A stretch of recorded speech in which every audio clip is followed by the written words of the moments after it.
Big boss season 7 ഓരോ ദിവസവും അപ്രതീക്ഷിതമായ കാഴ്ചകൾ തന്നെയാണ് കാണാനായി സാധിക്കുന്നത്. തീർത്തും അപ്രതീക്ഷിതമായാണ് ആര്യൻ എവിക്റ്റായി ഇന്നലെ പുറത്തായിരുന്നത്. സീസൺ 7 വിജയി അറിയാൻ ഇനി വെറും 2 ആഴ്ചകൾ മാത്രമാണ് ബാക്കിയുള്ളത്. 20-ലേറെ മത്സരാർത്ഥികൾ വന്ന സീസണിൽ 13-ാം വാരത്തിൽ അവശേഷിക്കുന്നത് വെറും 8 പേർ മാത്രമാണ്. 3 പേർ കൂടി എവിക്റ്റ് ആകുമ്പോൾ ഫൈനൽ 5 ആരൊക്കെയാണെന്ന് തീർച്ചയായിട്ടും അറിയാനായി സാധിക്കും. ഫിനാലെ വീക്ക് അടുക്കുമ്പോൾ സാധാരണ ഹൗസ് ശാന്തമാവാറാണ് പതിവെങ്കിൽ അതിൽ നിന്ന് വ്യത്യസ്തമായിരുന്നു ഇത്തവണ. ഈ സീസണിൽ ഏറ്റവും അധികം അഭിപ്രായ വ്യത്യാസങ്ങളും തർക്കങ്ങളും ഒക്കെ നടന്നത് കഴിഞ്ഞ ഒരു ആഴ്ചയായിരുന്നു. കഴിഞ്ഞ ആഴ്ച മോശം പ്രകടനത്തിന്റെ പേരിൽ കൂടുതൽ വിമർശനങ്ങൾ ഏറ്റുവാങ്ങി നെവിനുള്ള ശിക്ഷ മോഹൻലാൽ വിധിക്കുകയുണ്ടായി. ബിഗ് ബോസ് മലയാളത്തിന്റെ ചരിത്രത്തിൽ ഒരേ സമയം 3 ക്യാപ്റ്റന്മാർ വന്ന ആഴ്ചയായിരുന്നു 12-ാം വാരമായ കഴിഞ്ഞ ആഴ്ച. നെവിൻ, അക്ബർ, ആര്യൻ എന്നിവരായിരുന്നു ക്യാപ്റ്റന്മാർ. എന്നാൽ ഹൗസിനെ സംബന്ധിച്ച് ഈ സീസണിലെ ഏറ്റവും മോശം ആഴ്ച കൂടിയാണ് കടന്നുപോയത്. ഉണ്ടാവുന്ന പ്രശ്നങ്ങൾ പരിഹരിക്കേണ്ട ക്യാപ്റ്റന്മാർ പ്രശ്നങ്ങൾ ഉണ്ടാക്കുന്ന കാഴ്ചയാണ് പ്രേക്ഷകർ കണ്ടത്. 3 ക്യാപ്റ്റന്മാരും ചേർന്നായിരുന്നു കഴിഞ്ഞ ആഴ്ചയിലെ കിച്ചൺ ടീമും മറ്റംഗങ്ങളും തമ്മിൽ നിരവധി തർക്കങ്ങൾ ഉണ്ടായി. നെവിനുമായി ഇത്തരത്തിലൊരു തർക്കം മൂർച്ഛിച്ചിരിക്കുന്നതിനിടെയാണ് ഷാനവാസ് കുഴഞ്ഞു വീണതും 3 ദിവസം ആരോഗ്യ കാരണങ്ങളാൽ ഹൗസിന് പുറത്ത് കഴിയേണ്ടി വന്നതും.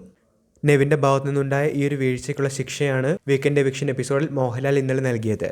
മണി വീക്ക് ഉണ്ടാവുന്ന പക്ഷം നെവിനെ മണി ബോക്സ് എടുക്കാനാവില്ല എന്നതായിരുന്നു പ്രഖ്യാപിച്ചിരുന്ന ശിക്ഷ. നല്ല തുക ലഭിച്ചാൽ അത് എടുക്കുമെന്ന് പ്ലാൻ ചെയ്തിരുന്ന മത്സരാർത്ഥിയായിരുന്നു നെവിൻ. എന്നാൽ നെവിന് ഇനി അത് എടുക്കാൻ സാധിക്കില്ല. മണി ബോക്സിനെ കുറിച്ച് ആദില അടക്കമുള്ളവർ നേരത്തെ ഹൗസിൽ സുഹൃത്തുക്കളോട് സംസാരിച്ചിരുന്നു. ഈ കാര്യങ്ങളൊക്കെ ചോദിച്ച് ഏറ്റവും അവസാനമാണ് മോഹൻലാൽ നെവിനോടും അതിനെക്കുറിച്ച് സംസാരിച്ചത്. വലിയ തുക ലഭിച്ചാൽ താനത് എടുത്തേക്കാമെന്ന് നെവിൻ പറഞ്ഞപ്പോഴാണ് നെവിനുള്ള ശിക്ഷയെക്കുറിച്ച് മോഹൻലാൽ പറഞ്ഞത്. ഒരു മത്സരാർത്ഥി എന്ന നിലയിൽ തീർച്ചയായിട്ടും നെവിനെ സംബന്ധിച്ച് ഈ ഒരു ശിക്ഷ തിരിച്ചടിയായി മാറിയിട്ടുണ്ട്. കഴിഞ്ഞ ദിവസം നടന്ന സംഭവങ്ങളുടെ പേരിൽ നെവിന് അവസാന വാർണിംഗ് വരെ ബിഗ് ബോസ് നൽകിയിരുന്നു. ഇനി ഇത്തരത്തിലുള്ള മോശം പ്രവർത്തികൾ എന്തെങ്കിലും ഉണ്ടായാൽ ഡയറക്ട്ലി തന്നെ ബിഗ് ബോസിൽ നിന്ന് പുറത്താക്കുമെന്നുള്ള രീതിയിലുള്ള സൂചനയായിരുന്നു ബിഗ് ബോസ് നൽകിയിരുന്നത്. എന്നാൽ ആര്യൻ ഔട്ടായതുൾപ്പെടെ അവസാന നാളുകളിലേക്ക് എത്തുമ്പോൾ ബിഗ് ബോസ് ഒരു സ്ക്രിപ്റ്റഡ് ഗെയിം ആയിരുന്നു എന്നുള്ള ചോദ്യം ഉയരുന്നുണ്ട്. കാരണം കഴിഞ്ഞ മത്സരങ്ങളിലും അതോടൊപ്പം തന്നെ ടിക്കറ്റ് ഫിനാലയിൽ 2ാം സ്ഥാനക്കാരനായിരുന്ന ആര്യന്റെ എവിക്ഷൻ അൺഫെയർ എവിക്ഷൻ ആണ് തന്നെയാണ് ഇതിനോടകം തന്നെ സോഷ്യൽ മീഡിയ വിലയിരുത്തുന്നത്. ഇത്രയും മികച്ച ഒരു കോണ്ടസ്റ്റന്റിനെ നിർണായക സമയത്ത് എന്തുകൊണ്ട് പുറത്താക്കി എന്നുള്ള ചോദ്യമാണ് ഉയരുന്നത്. വോട്ടിങ്ങിലും ആര്യൻ പിന്നിലായിരുന്നില്ല.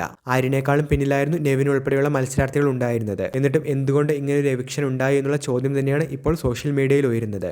ആര്യന്റെ എവിക്ഷനും അതേപോലെ ബിഗ് ബോസിൽ ഇപ്പോൾ നടന്നുകൊണ്ടിരിക്കുന്ന കാര്യങ്ങളും തീർത്തും ഒരു സ്ക്രിപ്റ്റഡ് ലൈനിലാണോ അതോ അൺഫെയർ ആയിട്ടാണോ നിങ്ങൾക്ക് തോന്നുന്നത്? നിങ്ങളുടെ അഭിപ്രായങ്ങൾ കമന്റിൽ പറയുക. വീഡിയോ അവസാനിക്കുന്നു. ഏറ്റവും പുതിയ എന്റർടൈൻമെന്റ് ബിഗ് ബോസ് അപ്ഡേറ്റുകൾക്കായി ചാനൽ ഇപ്പോൾ തന്നെ മറക്കാതെ സബ്സ്ക്രൈബ് ചെയ്തു വെച്ചേക്കുക.